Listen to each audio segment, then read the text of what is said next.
अस्सलामुअलैकुम।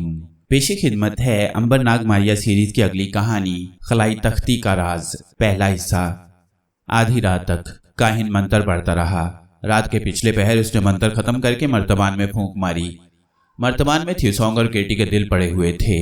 फूंक के साथ ही दोनों दिलों ने धड़कना शुरू कर दिया। काहिन का चेहरा खुशी से चमक उठा। उसकी राजदार कनीज राशका उसके पास ही बैठी थी। काहिन ने राशका से कहा, मेरा तिलिस्म कामयाब हो गया। दोनों खलाई इंसानों के दिल धड़कने लगे हैं। अब मैं इनका तिलिस्मी नक्श तैयार करूंगा। इसके बाद ये दोनों खलाई इंसान मेरे गुलाम होंगे। मैं जब चाहूंगा इनसे अपनी मर्जी के मुताबिक काम ले सकूंगा। काहिन ने थ्यूसोंग और केटी के धड़कते हुए दिलों को मर्तबान से निकालकर एक प्याले में डाल दिया। दिल पूरी तरह धड़क रहे थे। काहिन ने एक डब्बी में से सोने के 2 छोटे कील निकालकर सामने रख लिए और उन पर तेजी से मंत्र पढ़ने शुरू कर दिए। वो मंत्र पढ़ते पढ़ते थोड़ी देर बाद दोनों दिलों पर जोर से फूंक मारता, फिर सोने के कीलों पर भी फूंक मारता। जब रात ढल गई तो काहिन ने राशका से कहा, अब ये दोनों खलाई इंसान अपने जिस्मों में वापस आने लगे हैं। इनको ये किसी तरह भी मालूम नहीं होना चाहिए कि मैंने इनके दिलों में तिलिस्मी कील ठोंक दिए हैं। राशका बोली, काहिन आजम, मैं इस राज को कभी जुबान पर नहीं ला सकती। काहिन ने करख्त आवाज में कहा, और अगर तुमने ये राज किसी को भी बता दिया तो तुम्हें खूब मालूम है कि तुम्हारा इंजाम क्या होगा। मैं अपने तिलिस्म से तुम्हें लोमड़ी बनाकर जंगल में छोड़ दूंगा, फिर तुम कभी इंसानी शक्ल में वापस नहीं आ सकोगी। राशका बोली, काहिन आजम, मैं तो आपके हुक्म के खिलाफ कोई काम करने का ख्याल भी दिल में नहीं ला सकती। काहिन बोला, ठीक है, अब पीछे हट जाओ, ये दिल अपने जिस्म जाहिर करने वाले हैं। काहिन ने एक और मंत्र पढ़कर फूंका तो थ्यूसोंग और केटी के दिल जोर जोर से धड़कते हुए प्याले से बाहर आ गए और जमीन पर हरकत करने लगे। इसके साथ ही वो दोनों अपने जिस्मों में जाहिर हो गए। काहिन और राशका के सामने जमीन पर थ्यूसोंग और केटी लेटे हुए थे। उन्होंने अपने आप को और फिर काहिन और राशका को ताज्जुब से देखा और उठकर खड़े हो गए। थ्यूसोंग ने कमरे को गौर से देखा और बोला, हम कहाँ हैं? ये कौन सी जगह है? काहिन ने बड़ी मीठी आवाज में कहा, तुम दोनों पर किसी बदरू ने जादू कर दिया था। तुमको तुम्हारा एक दोस्त मेरे पास जादू उतारने के लिए लाया था। मैंने तुम पर से जादू उतार दिया है। अब तुम दोनों आजाद हो। थ्यूसोंग और केटी ने एक दूसरे को देखा, जैसे एक दूसरे को पूछ रहे हो कि हमें क्या हो गया था। उन्हें कुछ याद नहीं था कि बदरू काऊ ने उनके साथ कैसा सलूक किया था। थ्यूसोंग ने काहिन से पूछा, हमें यहाँ कौन छोड़ गया था? काहिन ने कहा, एक नौजवान छोड़ गया था, उसका नाम अंबर है, वो तुम्हें लेने आता ही होगा। थ्यूसोंग और केटी ने फिजा में सूंघा। केटी ने खुश होकर कहा, थ्यूसोंग, फिजा में हमारे सारे दोस्तों की खुशबू है। ये खुशबू थ्यूसोंग ने भी महसूस कर ली थी। वो भी बड़ा खुश हुआ। उसने काहिन से पूछा कि अंबर किस वक्त आने का कह गया था। काहिन बोला, मैंने उसे सुबह आने को कहा था। सुबह हो रही है, बस वो आता ही होगा। इतने में थ्यूसोंग और केटी को अंबर की खुशबू करीब आती महसूस हुई। उसने केटी से खलाई जुबान में कहा, अंबर आ रहा है। खलाई जुबान में थ्यूसोंग को बात करते सुनकर काहिन बड़ा खुश हुआ। अब इस बात का सबूत मिल गया था कि वाकई ये दोनों खलाई मखलूक हैं। काहिन ने अपना काम कर दिया था। उसने दोनों के दिलों में तिलिस्मी कील ठोंक दिए थे, जिसकी थ्यूसोंग और केटी दोनों में से किसी को खबर नहीं थी। इतने में अंबर आ गया। उसने केटी और थ्यूसोंग को जिंदा इंसानी हालत में देखा तो बोला, खुदा का शुक्र है कि तुम दोनों फिर से जिंदा हालत में आ गए। थ्यूसोंग और केटी ने बड़ी गर्मजोशी से अंबर से हाथ मिलाया और बाकी दोस्तों के बारे में पूछा।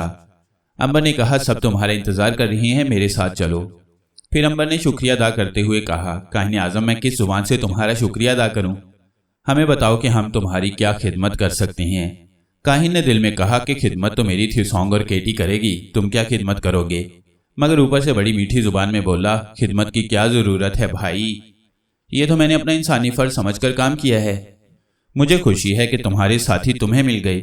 ये बताओ कि तुम लोग यहाँ कहाँ ठहरे हुए हो? अंबर ने कहा, एक दोस्त के घर ठहरे हैं, आज ही वापस मुल्क यूनान की तरफ चल देंगे। अंबर इस काहिन को अपने बारे में सही सही नहीं बताना चाहता था। काहिन का थ्यूसोंग और केटी ने भी शुक्रिया अदा किया और फिर सलाम करके अंबर के साथ वहां से चल दिए। उनके जाने के बाद अय्यार काहिन ने राशका से कहा, राशका, अब ये लोग यूनान छोड़कर चाहे चीन चले जाएं, थ्यूसोंग और केटी मेरे गुलाम रहेंगे। मैं जब इन्हें बुलाऊंगा ये जहां भी होंगे मेरे पास हाथ बांधकर पहुंच जाएंगे। राशका भी बड़ी खुश थी। उसने पूछा, काहिन आजम, आप सबसे पहले क्या करने का इरादा रखते हैं?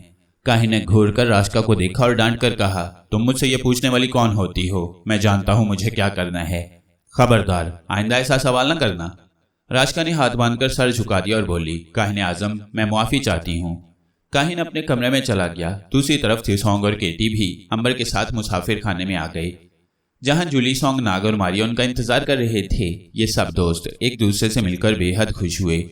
इनमें सिर्फ फिलिप ही एक नया चेहरा था। नाग ने फिलिप का तारुफ कराया और कहा, ये यूनानी नौजवान फिलिप है, ये मारिया का मुजस्समा बनाना चाहता है। जूली सॉन्ग ने हंसकर कहा, बल्कि मारिया से शादी भी करना चाहता है। इस पर मारिया ने उसे झिड़क दिया और बोली, जूली सॉन्ग, तुम शरारत से बाज नहीं आओगी, भला मैं कभी शादी कर सकती हूँ।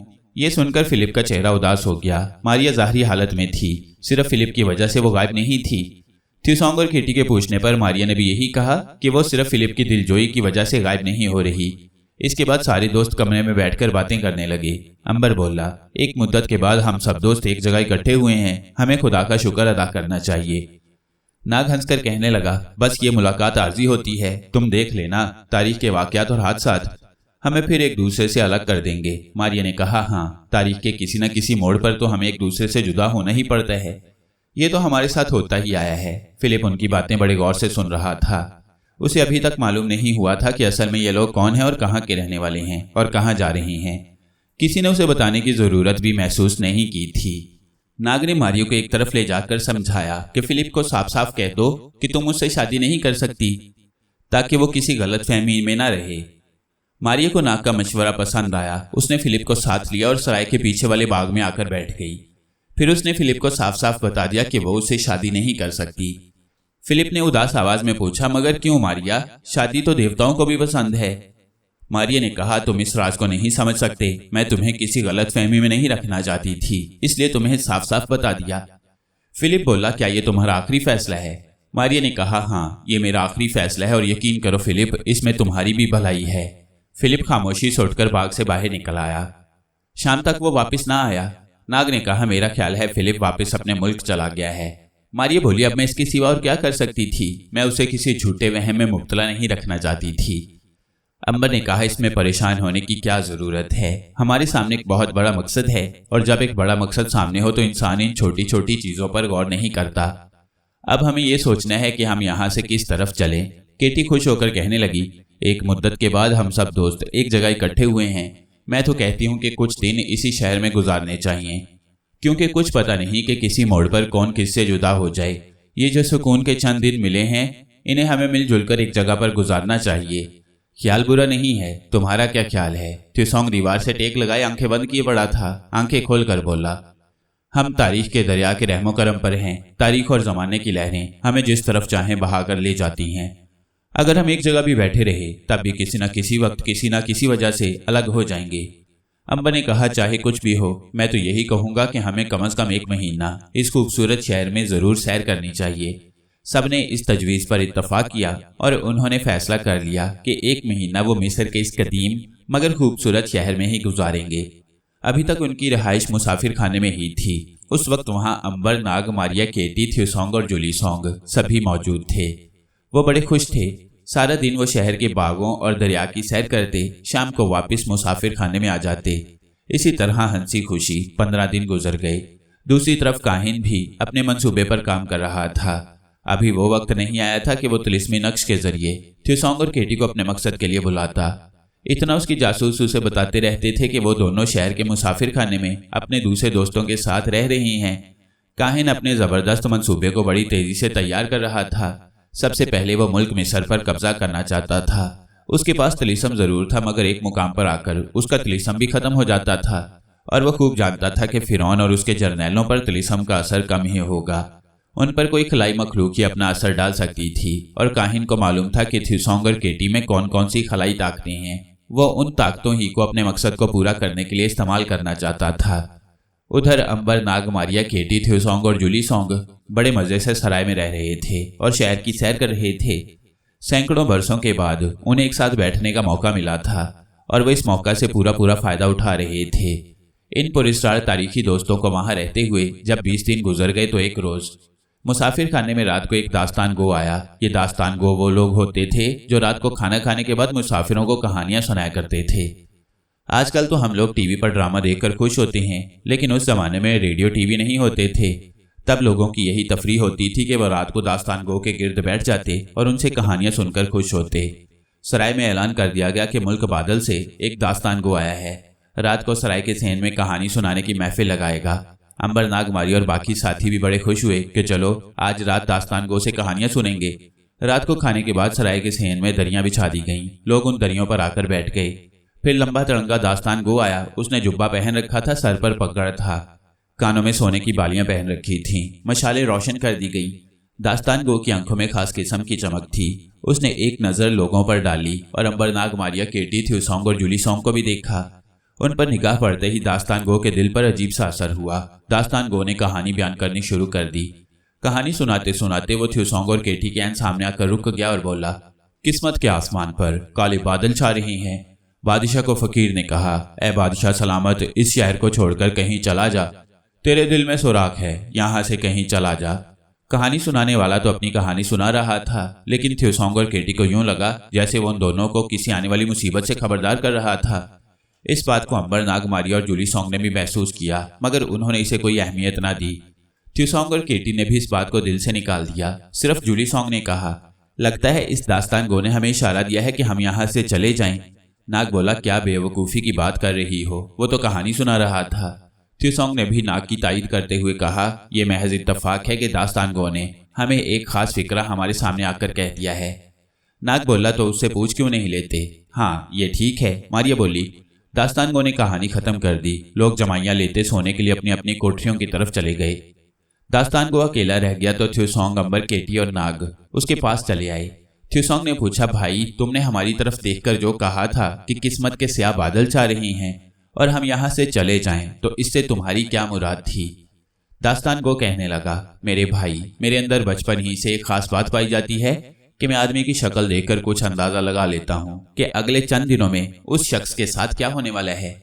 तुम्हारी और तुम्हारे साथ बैठी हुई औरत की शक्ल देखकर एकदम से मुझे एहसास हुआ था कि तुम दोनों पर कोई भारी मुसीबत आने वाली है। नाग ने पूछा, ये मुसीबत किस किस्म की होगी? दास्तान गो बोला, इस बारे में कुछ नहीं कह सकता, यह भी हो सकता है कि मेरा अंदाजा गलत हो। केटी ने कहा, तो फिर तुम्हारा अंदाजा गलत है दास्तान गो। दास्तान गो सर को हिलाते हुए बोला, इससे पहले मेरे अंदाजे गलत तो नहीं हुए, बाकी सब कुछ खुदा के हाथ में है। मारिया ने अंबर से कहा, वापस चलो अंबर, इससे बातें करने का कोई फायदा नहीं। ये सब लोग वापस सराय में आ गए। वो अपनी बातों और हंसी मजाक में लग गए और बहुत जल्द दास्तान गो की बात को भूल गए और रात गुजर गई। दिन चढ़ा तो उन्हें मालूम हुआ कि सराय में एक काफिला सफर करने के लिए तैयार हो रहा है। अंबर ने कहा, नाग, जरा पता करो ये काफिला कहाँ जा रहा है, हम भी अब यहाँ से निकल ही चलें तो अच्छा है। नाग ने मालूम किया कि काफिला मुल्क मंगोल की तरफ जा रहा है, जो शुमाल के कोकाफ की पहाड़ियों के पीछे एक जगह में वाक़ी है। अंबर बोला, मेरा ख्याल है मंगोल एक ऐसा मुल्क है जहाँ हम अभी तक नहीं गए। क्या ख्याल है, इस बार सब मिलकर मंगोल की सैर न करें? नाग ने कहा, मंगोल तो हिंदुस्तान के शुमाल में हिमालय पहाड़ों के बहुत पीछे एक खुले सहराई इलाके में है। वहां तो गडरिये और कबीले आबाद हैं, वहां जाकर क्या करेंगे? थ्यूसोंग कहने लगा, क्या तुम भूल गए कि बाद की दुनिया में मंगोलों में से बड़े बड़े जर्नैल उठे जिन्होंने कई मुल्कों को फतह किया। आर्य कौम भी तो उसी इलाके से आई थी और चंगेज खान भी इसी इलाके से आया था। जूली सोंग और नाग केटी ने भी ख्वाहिश जाहिर की कि इस बार मंगोल के इलाके की सैर करनी चाहिए। नाग बोला, हाँ, एक बात वहाँ जरूर अच्छी है और वो ये कि वहाँ के लोग बड़े बहादुर और मेहमान नवाज होते हैं। अंबर बोला, तो फिर देर किस बात की है, काफिले में शामिल हो जाते हैं, हमें कौन सी तैयारी करनी है? काफिला रात के पिछले पहर वहां से मंगोल की तरफ रवाना होने वाला था। मारिया ने कहा, ये वही मंगोल हैं जहाँ के बादशाहों ने हिंदुस्तान में भी हुकूमत की, यानी मुगल बादशाह ये मंगोल ही थे। मंगोल का लफ्ज आहिस्ता आहिस्ता मुगल में बदल गया। बाबर बादशाह भी मंगोल ही था। थ्यूसोंग ने कहा, तो फिर ऐसी जगह जरूर देखनी चाहिए जहां से ऐसे ऐसे बहादुर और लायक लोग उठे और जिन्होंने तकरीबन आधी दुनिया को फतह किया। उसी रात के पिछले पहर अंबर, नाग, मारिया, केटी, थ्यूसोंग और जूली सोंग मंगोल की तरफ रवाना हो गए। ये सफर काफी लंबा था। इस काफिले को रास्ते में कई शहरों में ठहरते हुए 1 महीने में मंगोल पहुंचना था। इधर अंबर, नाग, मारिया, केटी, जूली सोंग और थ्यूसोंग इकट्ठे मिलकर मंगोल का सफर कर रहे थे और दूसरी तरफ मिस्री काहिन अपने मंदिर में खास चिल्ला काट रहा था। इस काले लम के चिल्ले को काटने के बाद ही काहिन थ्यूसोंग और केटी में से किसी एक पर अपना तिलिस्मी नक्श आजमा सकता था और वह सोने का कील काम कर सकता था जो काहिन ने केटी और थ्यूसोंग के दिल में गाड़ दिया था। काहिन की कनीज़े खास राशका उसके साथ थी और चिल्ला काटने में काहिन का हाथ बटा रही थी। 2 रातें जागकर काहिन ने चिल्ला पूरा कर लिया। वो बड़ा खुश था। उसने राशका से कहा, राशका, मेरा ये आखिरी चिल्ला भी पूरा हो गया। अब मैं इस खलाई तख्ती से काम ले सकूंगा जिस पर हमारी खुशकिस्मती का राज लिखा है। राशका ने डरते डरते पूछा, अजीम काहिन, क्या ये खलाई तख्ती आसमानों से देवताओं ने भेजी है? मिस्री काहिन ने बड़े फख्र से कहा, ये खलाई तख्ती सैकड़ों सालों से हमारे खानदान में चली आ रही है। इसके बारे में हमारे दादा के दादा ने एक तहरीर में लिखा था कि ये एक ऐसा खलाई राज है कि जिससे इंसान की काया पलट सकती है। मगर जब तक कोई खलाई मखलूक अपने कब्जे में ना आ जाए, इस खलाई तख्ती से कोई काम नहीं लिया जा सकता, क्योंकि सिर्फ खलाई मखलूक ही इस तख्ती की तहरीर पढ़ सकती है। राशिका ने पूछा, अजीम काहिन, इस तख्ती पर ऐसा कौन सा खलाई राज लिखा हुआ है? काहिन ने कहा, यही तो मालूम करना है और ये थ्यूसोंग और इसकी दोस्त केटी ही मालूम कर सकेगी। राशिका खुश होकर बोली, मेरे मालिक, आप मुझे तो छोड़ने ही देंगे ना? मुझे अपने साथ ही रखेंगे ना? मिस्री काहिन ने गर्दन ऊंची करते हुए कहा, तुम मेरे साथ रहोगी राशिका, मगर सिर्फ उस वक्त तक जब तक कि तुम ये राज किसी को बताती नहीं। अगर तुमने ये राज किसी को बता दिया तो वो दिन जमीन पर तुम्हारी जिंदगी का आखिरी दिन होगा। कनीज राशिका ने कानों पर हाथ लगाकर कहा, मालिक, मैं क्यों किसी को बताने लगी? और फिर यहाँ मेरा कौन है जिसको मैं ये राज बताऊंगी? सिर्फ आप ही मेरे मालिक हैं। मिस्री काहिन ने कहा, बस अब चुप हो जाओ, जुबान को बंद रखो और जाकर सो जाओ। कल रात मैं तिलिस्मी नक्श का अमल शुरू करने वाला हूँ। दूसरी रात बड़ी तारीख थी। शहर के बाहर अंधेरा छाया हुआ था। शहर में फिर भी मशालों और शमों की रोशनी थी, मगर एहराम मिस्र की जानिब अंधेरा ही अंधेरा था। यहाँ रेत के एक टीले के पास पुराना कब्रिस्तान था। इस कब्रिस्तान में किसी जमाने में शाही महल में काम करने वाले नौकरों और नौकरानियों को दफन किया जाता था। शाही खानदान के लोग और मंदिरों के पुजारी इस कब्रिस्तान के करीब से भी नहीं गुजरते थे। दिन के वक्त भी इस कब्रिस्तान में मौत का सन्नाटा छाया रहता था। कभी कभी किसी नौकर या नौकरानी का ताबूत मजदूर उठाकर लाते और उसे चुपके से जमीन में दफन करके वापस चले जाते। इसके बाद कब्रिस्तान पर फिर वही गहरी खामोशी और आसिफ सा छा जाता। मिस्री काहिन रात की तारीकी में इस कब्रिस्तान में आया था। इसकी एक खास वजह थी। वजह यह थी कि कब्रिस्तान की एक सबसे पुरानी पुख्ता कब्र के अंदर उसने अपनी खानदानी खलाई तख्ती छुपा कर रखी हुई थी। कब्र के ऊपर एक छतरी बनी हुई थी। ये काले पत्थर की छतरी थी। मिस्री काहिन कब्र के अंदर उतर गया। अंदर से कब्र खुली थी। किसी नौकरानी की कब्र थी जिसका ढांचा भी वहां पूरा नहीं था। सिर्फ एक टूटी हुई खोपड़ी ही कोने में पड़ी थी। मिस्री काहिन ने लहद के ताक से चमड़े का थैला बाहर खींचकर निकाला, फिर उसे खोला। उसके अंदर किसी स्याद हाथ की बनी हुई एक छोटी तख्ती थी, जो कि खलाई तख्ती थी। मिस्री काहिन ने मोमबत्ती रोशन करके खोपड़ी के ऊपर लगा दी। वो गौर से तख्ती को देखने लगा। इस तख्ती पर खलाई तहरीर में कुछ लिखा था। काहिन इस तहरीर को ना पढ़ सकता था, ना समझ सकता था। वो इतना जानता था कि उसके खानदान में ये बात चली आती है कि इस खलाई तख्ती पर खुशकिस्मती का राज लिखा हुआ है, और जिसने इस तहरीर को पढ़ लिया वो दुनिया का खुशकिस्मत तरीन आदमी हो गया। मगर इस खलाई तहरीर को कोई खलाई मखलूक ही पढ़ सकती थी, और खलाई मखलूक काहिन को मिल गई थी, बल्कि उसके कब्जे में आ गई थी। मिस्री काहिन खलाई तख्ती को लेकर कब्रिस्तान से बाहर निकला तो अंधेरे रास्तों से होता हुआ वापस अपने मंदिर वाले पुरस्रार कमरे में आकर लकड़ी के तख्त पर आलती पालती मारकर बैठ गया। उसने दरवाजा बंद करके अंदर से कुंडी लगाई, अपने सामने दिया जला लिया, खलाई तख्ती को अपने करीब तख्त पोश पर रख लिया और आंखें बंद करके कुछ देर तक वो मंत्र पढ़ता रहा। फिर उसने आंखें खोल दी। चमड़े के थैले में से मोम का एक पुतला बाहर निकाला और उसमें दो पुतले थे, एक थ्यूसोंग का और दूसरा केटी का पुतला। इन पुतलों की शक्लें थ्यूसोंग और केटी से बिल्कुल नहीं मिलती थीं, सिर्फ इन पर उनके नाम लिखे हुए थे।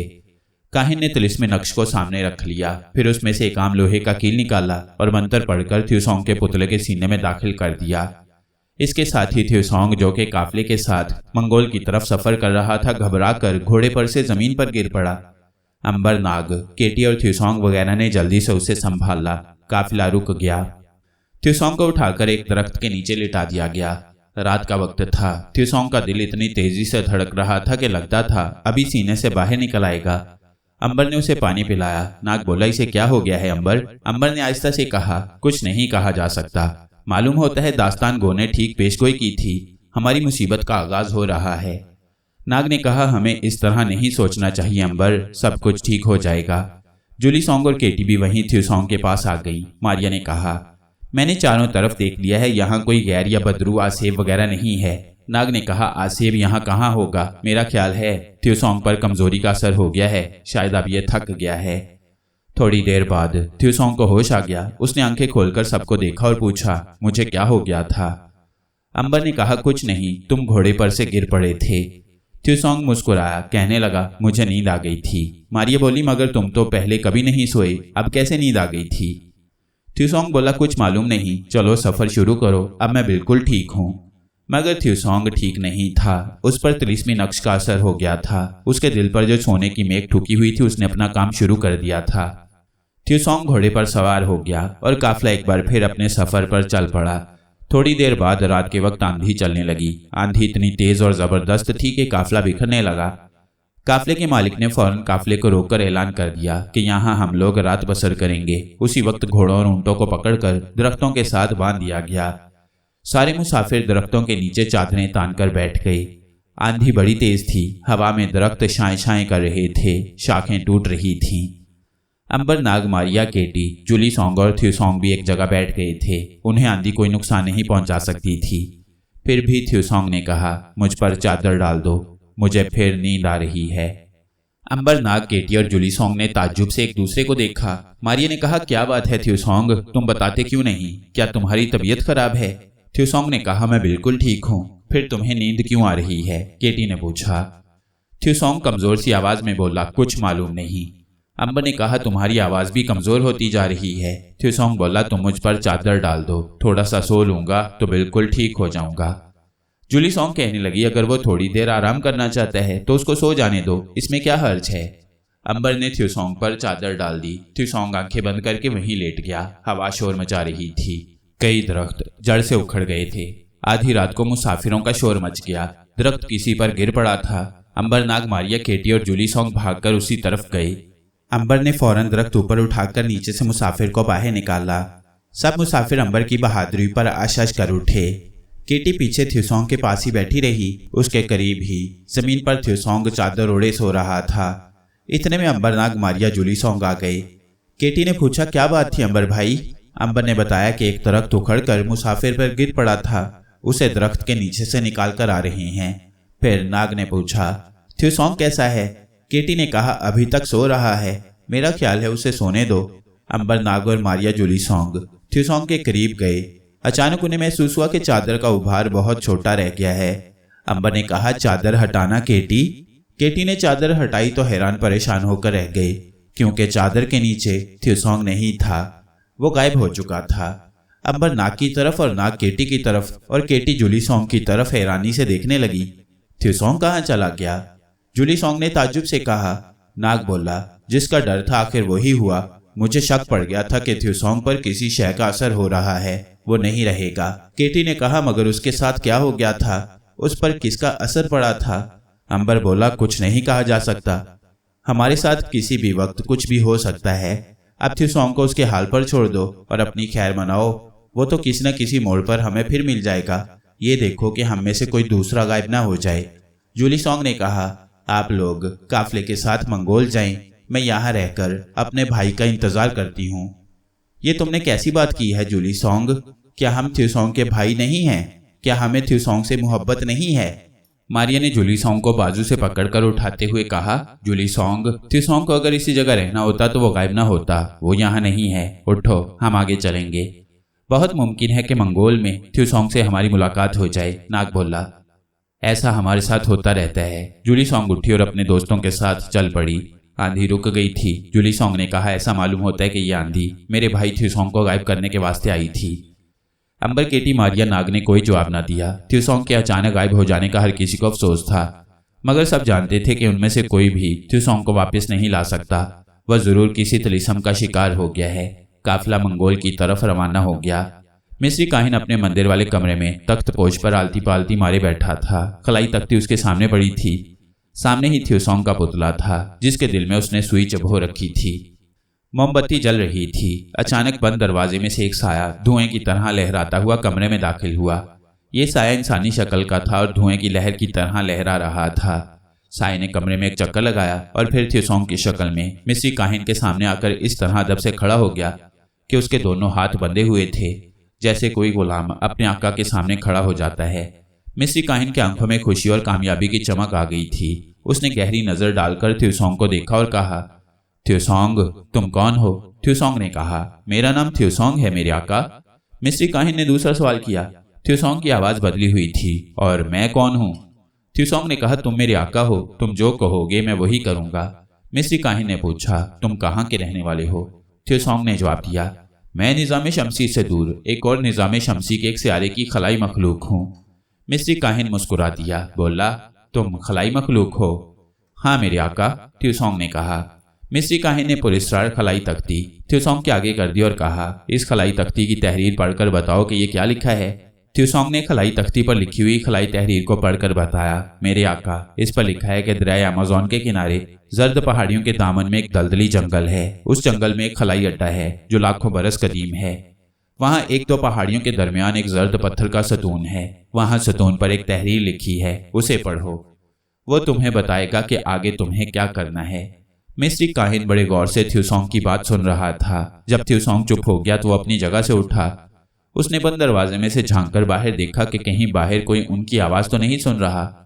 जब उसे यकीन हो गया कि बाहर कोई नहीं है तो उसने त्यूसोंग के हाथ से खलाई तख्ती लेकर अलमारी में छुपा दी और त्यूसोंग से कहा, क्या तुमने इस तहरीर को जहन में बिठा लिया है?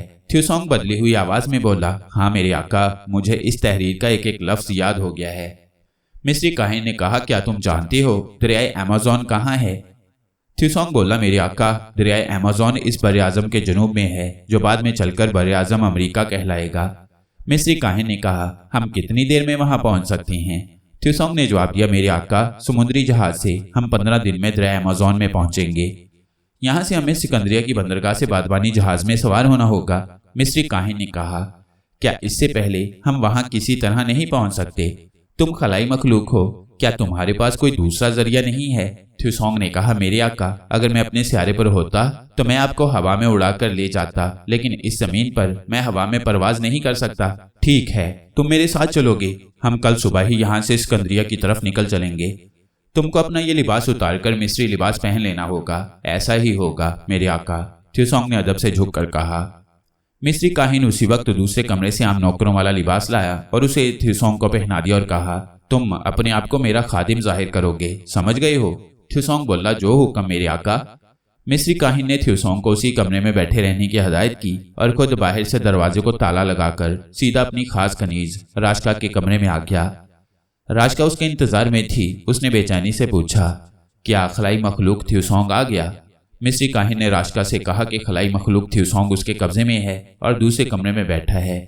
फिर उसने राशका को सारी कहानी बयान कर दी। त्यूसोंग अब मेरे साथ नौकर बनकर सफर करेगा। हम सुबह ही अमेज़न दरिया की तरफ सफर कर रहे हैं। क्या तुम मेरे साथ चलोगी राशका? राशका ने कहा, क्यों नहीं मेरे आका, मैं भी खलाई राज मालूम करना चाहती हूँ। मिस्री काहिन बोला, तो फिर जल्दी से तैयार हो जाओ, हम सुबह होते ही यहाँ से चल देंगे। मिस्री काहिन ने उसी वक्त 4 तेज रफ्तार ताकतवर घोड़ों को तैयार कर लिया। एक घोड़े पर उसने बिस्तर और खाने पीने का सामान ला दिया। जब दिन निकला तो उसने त्यूसोंग को एक घोड़े पर बिठाया, एक पर खुद बैठा। एक घोड़े पर कनीज राशका को सवार कराया और सिकंदरिया शहर की तरफ रवाना हो गया। रात को वो सिकंदरिया शहर पहुंच गए। यहाँ उन्होंने एक रात आराम किया। त्यूसोंग ने मिस्री गुलामों जैसे कपड़े पहन रखे थे। हर कोई उसे गुलाम ही समझता था। त्यूसोंग की यह हालत थी कि उसे कुछ याद नहीं रहा था कि वो अंबरनाग मारिया केटी जुलीसोंग का साथी है। उसे सिर्फ इतना ही याद था कि वो खलाई मखलूक है और मिस्री काहिन का गुलाम है। उसके चेहरे पर एक गहरी संजीदगी छा गई थी। चेहरा स्पाट हो गया था, आवाज बदल गई थी। वो बिल्कुल सीध में देखता था। इधर उधर देखने के लिए वो आंखें घुमाने के बजाय गर्दन घुमाकर देखता था। वो एक मशीनी आदमी बन गया था। रात सिकंदरिया की सैर में आराम करने के बाद काहिन ने दूसरे दिन जहाज का मालूम किया। पता चला कि एक बादबानी जहाज अमेज़न मुल्क की तरफ रात को रवाना हो रहा है। मिस्री काहिन ने बंदरगाह पर ही जहाज के मालिक से मिलकर 3 आदमियों का पेशगी किराया अदा कर दिया। मिस्री काहिन खलाई तहरीर वाली पुरस्कार तख्ती भी चमड़े के थैले में डालकर साथ ही ले आया था। रात को वो बादबानी जहाज में सवार हो गई। आधी रात के बाद जहाज ने लंगर उठाया, बादबान खोल दिए गए और जहाज हवाओं के जोर पर सिकंदरिया के साहिल से आहिस्ता आहिस्ता निकलकर समुंदर की तरफ बढ़ने लगा।